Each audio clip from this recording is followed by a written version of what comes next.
আশ্রয় চাহি আল্লাহর যেন শয়তান দূরে রয়। শুরু করিলাম আল্লাহর নামে দয়ালু করুণাময়। সূরা আলাক আয়াত ৮ থেকে ১৯। তোমার রবের কাছেই সবার ফিরে যেতে হবে পরে। দেখেছ যে বাধা দিল বান্দাকে যখন নামাজ পড়ে। ভেবে দেখেছ কি যদি সে নামাজি সত্যের পথে থাকে, কিবা তাকওয়ার উপদেশ দেয়, বাধা দেওয়া যায় তাকে?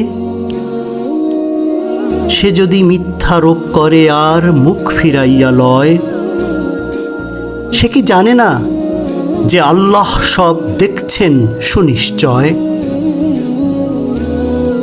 সে যদি না থামে তবে তার কপালের চুল ধরে আমি তার টেনে হেছড়ে নিয়ে যাব তাকে, বলছি খবরদার।